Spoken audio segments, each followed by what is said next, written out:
마가복음 4장. 예수께서 다시 바닷가에서 가르치셨다. 무리가 인산인해를 이루고 있어서 예수께서는 해안에서 좀 떨어진 배에 오르셔야 했다. 사람들이 물가로 몰려와서 배를 설교단으로 삼으신 것이다. 예수께서 많은 이야기로 가르치셨다. 들어라, 너희는 어떻게 생각하느냐? 어떤 농부가 씨를 뿌렸다. 씨를 뿌리는데 덜어는 길 위에 떨어져서 새들이 먹어버렸다. 덜어는 자갈밭에 떨어져서 금세 싹이 났으나 뿌리를 내리지 못해 해가 뜨자 곧 시들어 버렸다. 덜어는 잡초밭에 떨어져서 싹이 났으나 잡초 틈새에 짓눌려 아무 소득이 없었다. 덜어는 좋은 땅에 떨어져서 무성하게 자라 농부가 생각지도 못한 큰 결실을 맺었다. 너희는 듣고 있느냐? 정말로 듣고 있느냐? 예수께서 따로 계실 때 그분 곁에 있던 사람들이 12제자와 함께 그 이야기에 대해 물었다. 예수께서 그들에게 말씀하셨다. 너희에게는 하나님 나라를 아는 깨달음이 주어졌다. 너희는 하나님 나라가 어떻게 되어 가는지 안다. 그러나 아직 볼 줄 모르는 사람들에게는 모든 것을 이야기로 풀어나간다. 마음을 준비시키고 마음을 열어 깨닫도록 주의를 환기시키려는 것이다. 그들은 눈을 떴으나 하나도 보지 못하고 귀가 열렸으나 한마디도 알아듣지 못하며 돌아서지도 않고 용서받기도 거부한다. 예수께서 계속해서 말씀하셨다. 이 이야기가 어떻게 되어가는지 알겠느냐? 내가 하는 모든 이야기는 이렇게 이루어진다. 농부가 말씀을 뿌린다. 어떤 사람은 딱딱한 길바닥에 떨어진 씨와 같다. 말씀을 듣자마자 사탄이 그 속에 뿌려진 것을 낚아채 간다.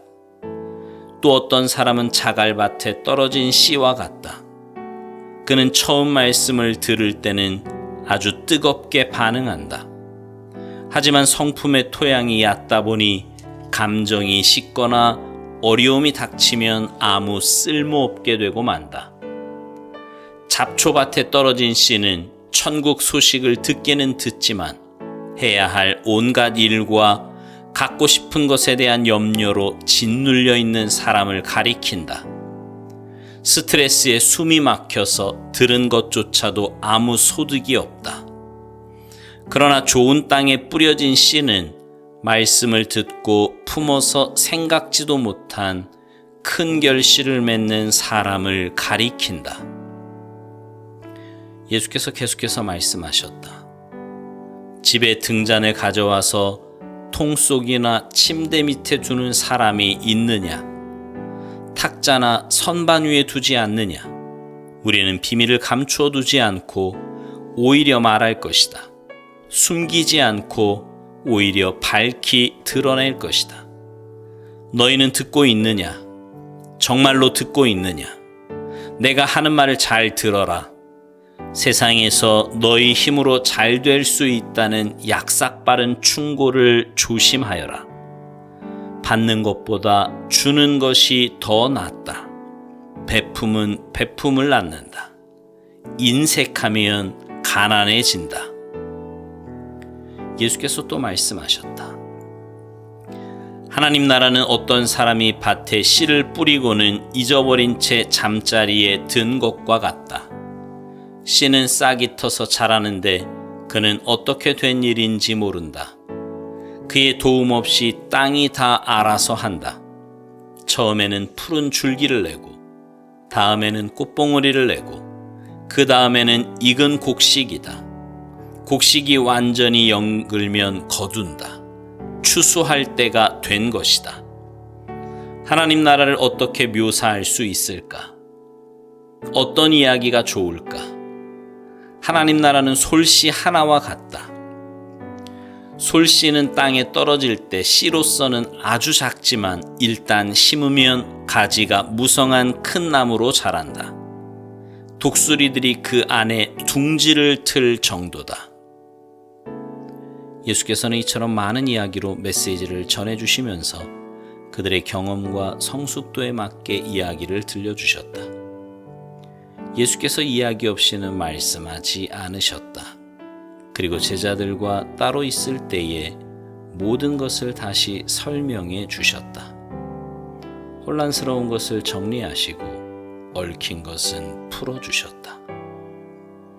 그날 늦게 예수께서 제자들에게 말씀하셨다. 저편으로 건너가자.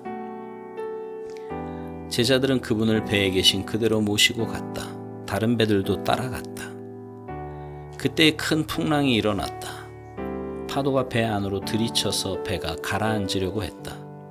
예수께서는 배 뒤쪽에서 베개를 베고 주무시고 계셨다. 제자들이 그분을 깨우며 말했다. 선생님, 우리가 빠져 죽게 되었는데 아무렇지도 않습니까? 잠에서 깬 예수께서 바람에게 조용하라고 하시고 바다에게 고요하여라, 잠잠하여라 하고 말씀하셨다. 바람이 숨을 먹고 바다는 호수처럼 고요해졌다.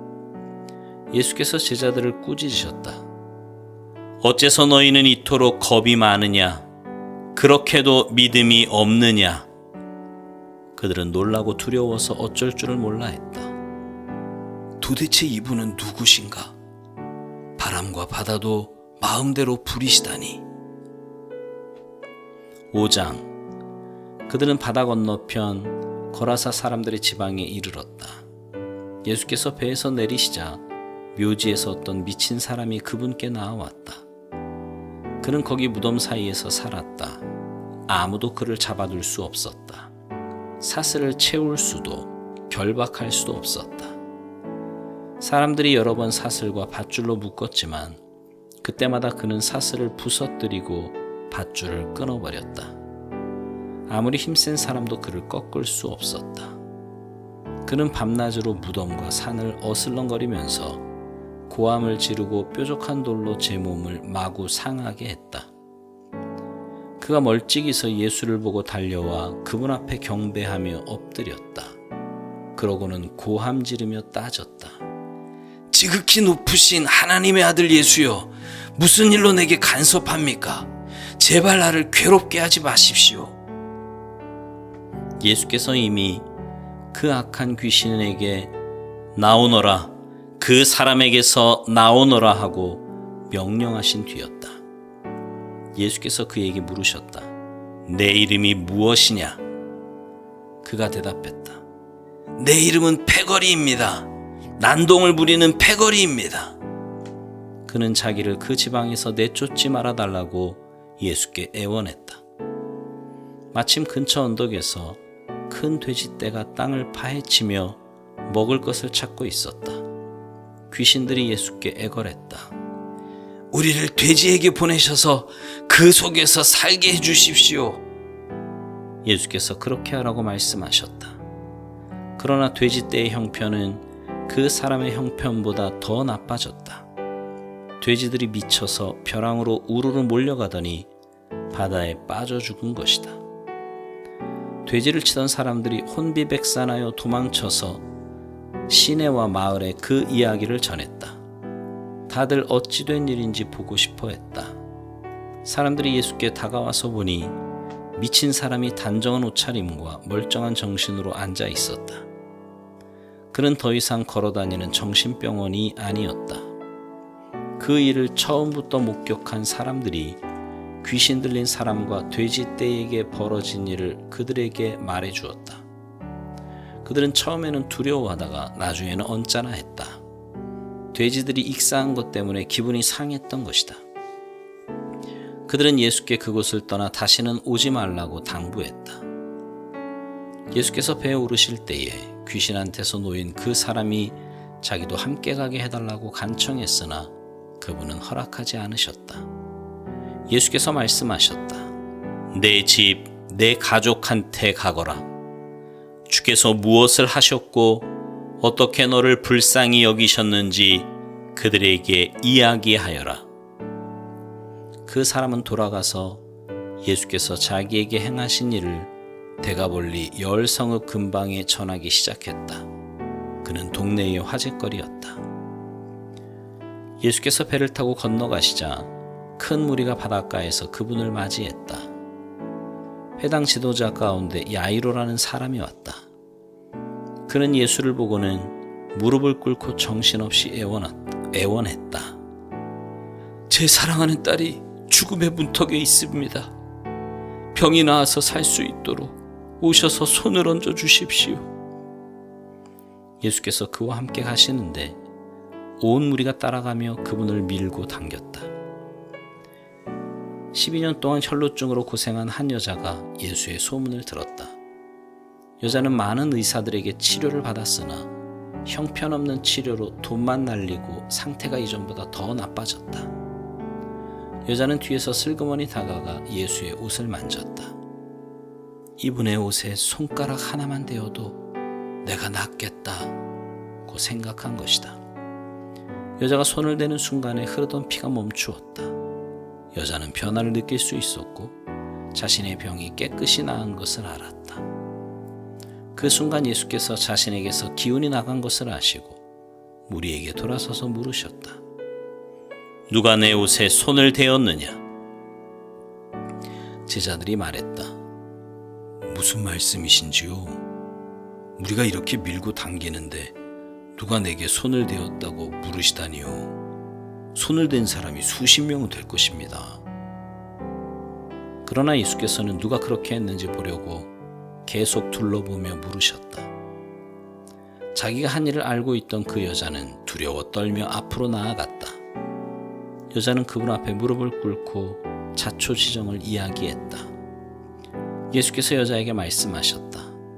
딸아, 너는 믿음의 모험을 했고 이제 온전해졌다. 잘 살아라. 병이 나았으니 복되게 살아라. 예수께서 아직 말씀하시는 중에 회당장의 집에서 사람들이 와서 회당장에게 말했다. 따님이 죽었습니다. 선생님을 더 괴롭게 해드릴 일이 있겠습니까? 예수께서 그들이 하는 말을 들으시고 그 회당장에게 말씀하셨다.